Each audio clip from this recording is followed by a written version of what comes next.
Hi guys, welcome to our channel. இன்றைக்கி நம்ம வெத்தலையை வச்சு ரசம் செய்ய போகிறோம்.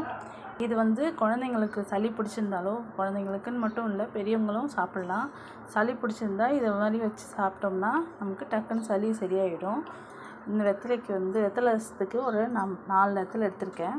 4 வெத்தலை, ஒரு 1.5 ஸ்பூன் ஜீரகம், 1.5 ஸ்பூன் மிளகு, ஒரு 6 பல் பூண்டு, கொஞ்சம் புளி தண்ணி ஊற வச்சுருக்கேன். இது தாளிக்கிறதுக்கு ஒரு 2 மிளகாய், ஏன்னா மிளகு நம்ம போட்டிருக்கிறதுனால 2 மிளகாய் போதும். கடுகு, அப்புறம் ஒரு சின்ன தக்காளி எடுத்துக்கோங்க. வாங்க நம்ம எப்படி பண்ணலான்னு பார்க்கலாம். ஜாரில் மிளகு நம்ம எடுத்துருக்கோம் இல்லையா, மிளகு சேர்த்துக்கிறேன். மிளகு, சீரகம்,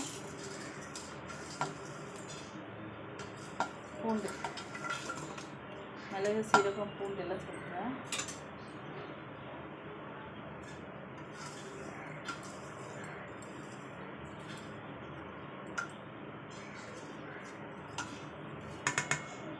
அப்புறம் நம்ம எடுத்துருக்க வெத்தலையில் இந்த காம்பை எடுத்துட்டு, காம்பை மட்டும் எடுத்துருங்க. காம்பை எடுத்துட்டு இந்த வெத்தலையை நல்லா பிச்சுக்கோங்க. பிச்சு இந்த மாதிரி பிச்சுக்கோங்க. பிச்சுட்டு சேர்த்துக்கோங்க.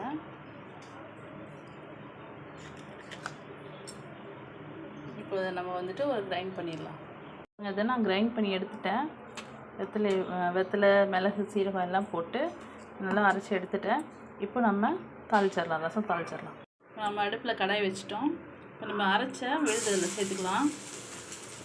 இந்த வெத்தலையை வச்சு அரைச்சோம் இல்லையா, அந்த விழுதை ஃபஸ்ட்டு சேர்த்துக்கிட்டு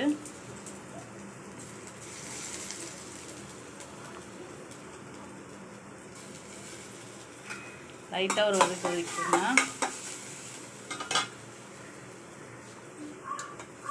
இதில் நம்ம புளி தண்ணி சேர்த்துக்கலாம். இதோட ஒரு தக்காளியும் நம்ம ஆட் பண்ணிக்கலாம். இப்போ நம்ம ஒரு தக்காளியை கரைச்சி சேர்த்துக்கிறோம். மஞ்சத்தூள் 1 ஸ்பூன், உப்பு தேவைக்கேற்ப, உங்களுக்கு எவ்வளோ தேவைன்னு போட்டுக்கோங்க. இந்த ரசம் நம்ம சளியும் உடம்புல அவ்வளோ பிரச்சனைக்கும் நல்லது. இந்த ரசம் சாப்பிட்டா குழந்தைங்கள்லேருந்து பெரியவங்கள்லேருந்து சளி பிரச்சனையே இருக்காது. இதை அடிக்கடி செஞ்சுட்டு வந்திங்கன்னா ஒரு வாரத்தில் ஒரு 2 தடவை இந்த மாதிரி செஞ்சு கொடுங்க. இது மூலிகை ரசம் மாதிரி. அந்த ஃபுல் வெத்தலையோட அதோட பவர் ஃபுல்லாக உங்கள் இந்த ரசத்தில் இறங்கிடும். அப்புறம் நீங்கள் தாளிக்கிற கடாயில் கொஞ்சோண்டு எண்ணெய் ஊற்றிட்டு 2 மிளகாய், கடுகு சேர்த்துக்கோங்க. அது லைட்டாக பொரிஞ்சோடனே பெருங்காயத்தூள் தாளிச்சதை அதை கொட்டிடுங்க.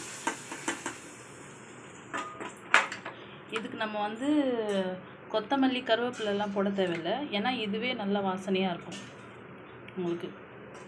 இதோட சத்து அப்படி ஃபுல்லாக அந்த வெத்தலையோட சத்து இதில் இறங்கியிருக்கும். இப்போ சளி, ஜுரம் எல்லாம் பயங்கர அதிகமாக ஸ்ப்ரெட் ஆகிட்டே வருது.